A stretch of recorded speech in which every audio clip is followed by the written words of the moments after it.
Hello everyone, it's Leo and it's time to talk about episode 6 from MAGILUMIERE.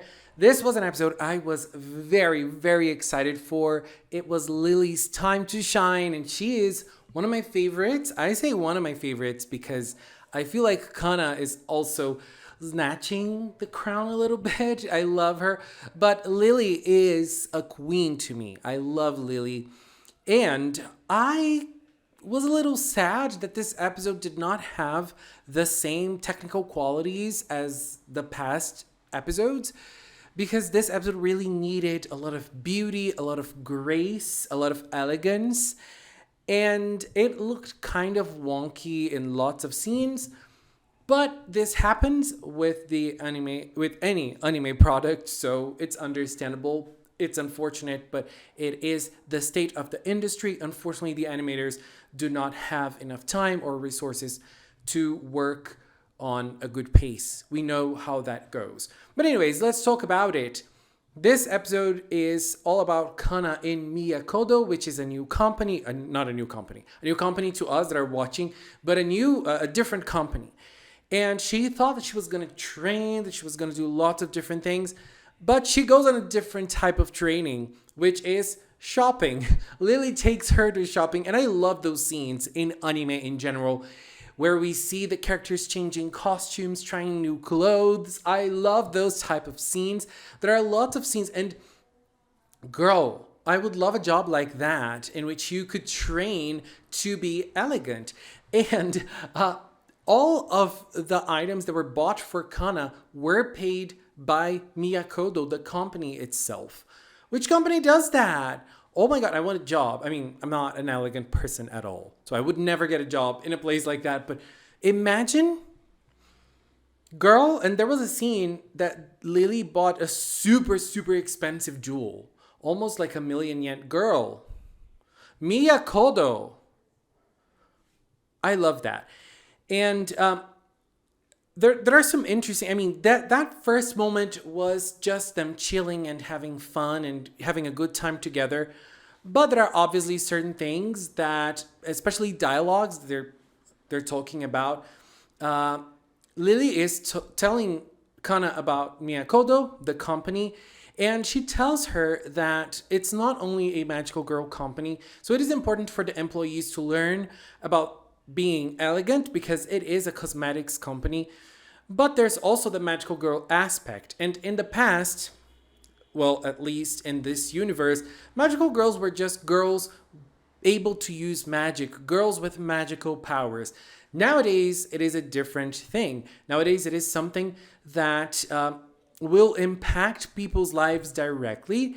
And this impact will also make people pay attention to the magical girls and judge them on social media and talk about them. So Miyakodo is a company that thinks a lot about the reputation of the magical girls. So they always strive to do the best job that they can. And the training that was done with Kana is part of this philosophy of Miyakodo. Miyakodo is a big company, but there's also a little bit of philosophy in it as well. Kind of like MAGILUMIERE. Obviously, MAGILUMIERE's philosophy, it is a little bit of a different thing of its own. But we can see that the boss, the CEO from Miyakodo, is friends with the boss from MAGILUMIERE, so they might have something in common. And this philosophy, a specific philosophy for each company might be the thing. At the same time, we see there are so many funny scenes in this episode of Kana remembering Koshigaya.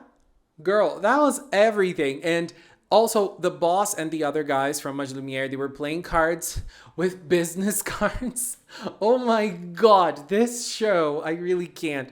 And they were talking about the fact that Kana is in that position. They even talked about Koshigaya as well in that scene. Kana is in that position to learn something new from Miyakodo's company, which is part of this philosophy of, the elegance and the poise that the company exudes is also part of the training, is also part of the responsibility of being a magical girl, at least to the philosophy of the company.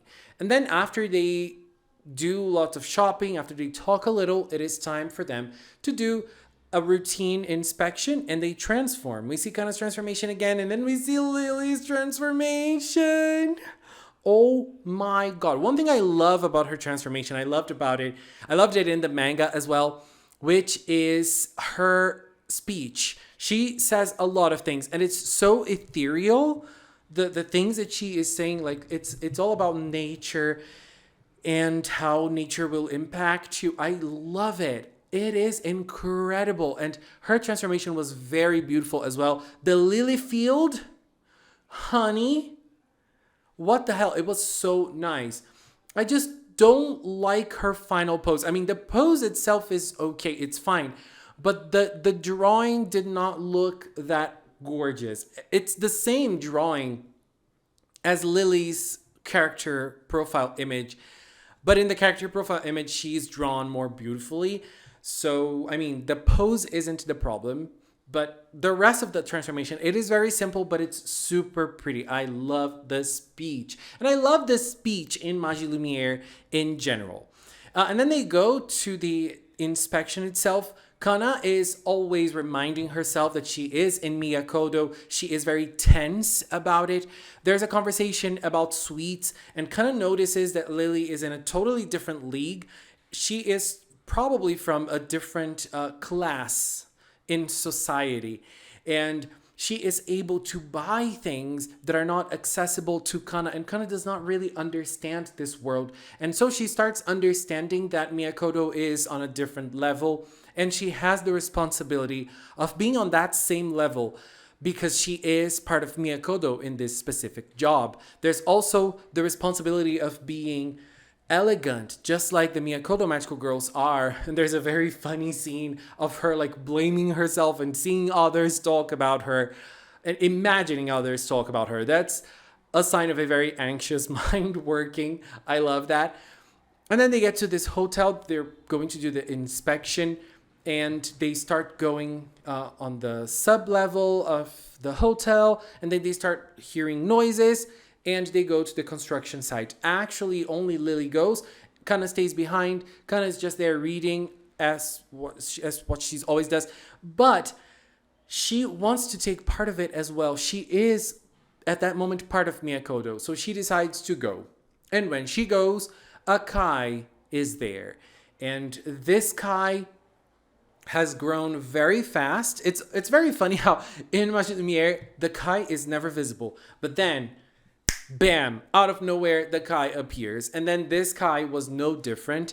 And this Kai started sucking the debris from the construction site and also the dust, and it started becoming stronger. Because of that, they dodged a little bit, and Lily, as a magical girl, broke all the water tubes, and, lots of water started, and they used a little magic to make the water flow to the Kai. And they thought that the Kai was getting weaker, but that wasn't really the case. The Kai was actually absorbing the water, and by absorbing the water, it made a mutation. It became way stronger than before, and when they noticed that there was this mutation happening, when Lily noticed that there was this mutation, Kana hasn't experienced this before, and she probably does not know about mutations. Lily knows, but hasn't experienced either. Lily said that she was going to call another magical girl company to help them because it is a way stronger Kai now. And they started, preparing the magic that they were going to do so that they could stop the Kai. But, unfortunately, that's not how it went. The episode ended on a huge cliffhanger. Oh my god. Are they going the Madoka Magica route? What's going on? Is that a sacrifice? Anyways, I know what's going to happen, but I really think that the cliffhanger was nice. The cliffhanger it's going to really make us expect the other episode even more now. And there were some nice scenes. I mean, I feel like they could have used more magic in the action of this episode. I feel like the action was kind of slow. The scene should have been a little smaller, so things could have been a little bit more dynamic. I feel like there's a lot of shots of both Kana and Lily just standing around, just looking and not reacting fast enough to things. So I feel like the scene should have been a little shorter so that we wouldn't have all those scenes that felt kind of dragging in a tense moment.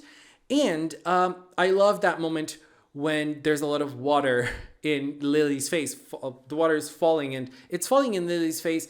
And Kana's like, oh my God, aren't you worried? Please be careful. And she's like, oh, it's okay. I told you, this base is waterproof.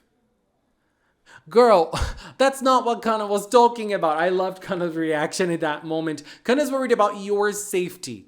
But Lily was worried about her skin because she is obviously a showgirl in that moment. She is showing everybody how good the Miyako products are. Oh, I love that. And at the end of the episode, we had the same scene that we had at the start of the episode, but now with Lily. We see Lily entering Miyako, just how Kana experienced. It was exactly the same thing. And Lily was telling Kana before that, that was a very important training her and making her wear different costumes and buy clothes for her, buy makeup for her. It is part of the training, etc., etc. And then now we discover that it is actually part of the training from Miyako. But for the woman who is training the other woman, it is just entertainment. I love that. But there's always the philosophy behind Miyako as well. I feel like this episode tried to show that Miyako is a company that takes care of the employees as well. A different aspect from S that we've seen in past episodes too. It takes care of its employees in a different way than MAGILUMIERE. You have to kind of fit in the standards. You have to learn how to be posh, how to be elegant, how to be poised.